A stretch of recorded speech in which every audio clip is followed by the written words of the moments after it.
Good afternoon. Obviously, I'm at my other place, my masterpiece theater place.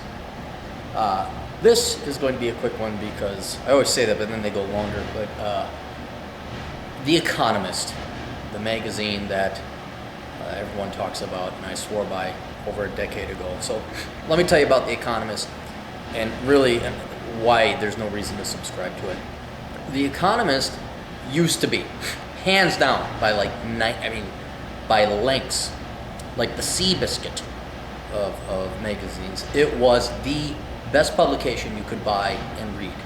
It was unbiased, it was interesting, incredibly well written, and they would not sacrifice integrity for increased readership. They were The Economist. Their writing matched their namesake. Then about, I'd say, 10 years ago, they started doing more fluff pieces.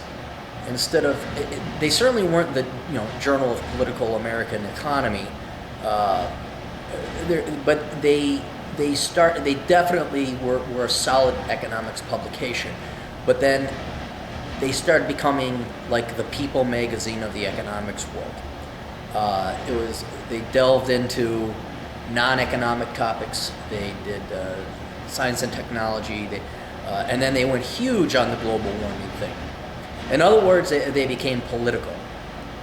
I tolerated it for a while, but once I started seeing not necessarily leftist pieces, but political pieces that went against what economic empirical data said, I was like, okay, what's going on? Well, they changed editors and whatnot. The biggest thing that for me was when they endorsed Barack Obama. And this is not for political reasons, this is for, understand, economic reasons. Barack Obama he never did anything. He was a loser. He still is a loser today, but at the time he was running, this man only worked 1 year in the private sector. And it dawned on me that The Economist, what they were trying to do was they were sacrificing their principles, sacrificing their integrity, so they could get increased readership. And their endorsement of Barack Obama as an economist was about as valid as The View. Right? It was no longer, it wasn't because they thought as economists Barack Obama was going to do good. It was the editorial and the people in charge of The Economist saying, this is going to get us more sales, this is going to increase profits. So it was hypocritical. And if you didn't believe that, just this past election, The Economist came out again endorsing Barack Obama. And if that does, I don't know what's going to convince you if that does it, because if you look at the economic performance of Barack Obama, he is the worst president we've had since FDR. Again, if you look at the numbers and the data and the statistics. So this little video I want to put together is to not, The Economist's bad, The Economist's bad. It is bad, but understand what The Economist is. It is no longer a legitimate publication on economics. I wouldn't even want to say it's a mouthpiece either. What it is, it's a lot like Paul Krugman. It's telling people, it's aiming after the NPR crowd.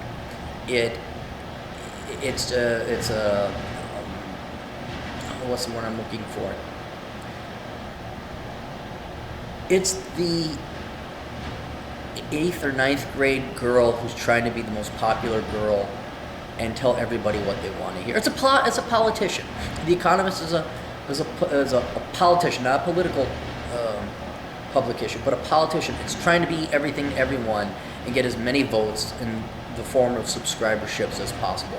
It has sacrificed its integrity, it's sacrificed its morality and its principles, and instead of being the statesman and standing for something, it has become a politician of the publication world. And it's really sad because The Economist was great. And what I really like about The Economist is you didn't have to be a full-bore econometrician or advanced PhD in economics.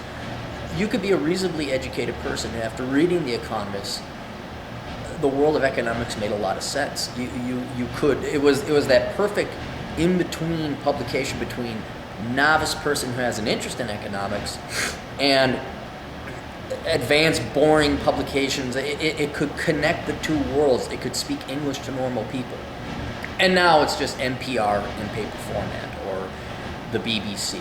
It really is. And it's to gain sales. They know as people are voting left, they know that's where the market's going.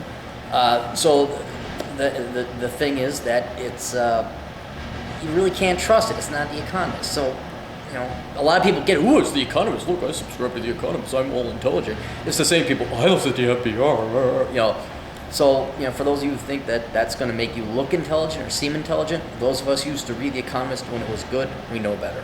So that's all. Toodles.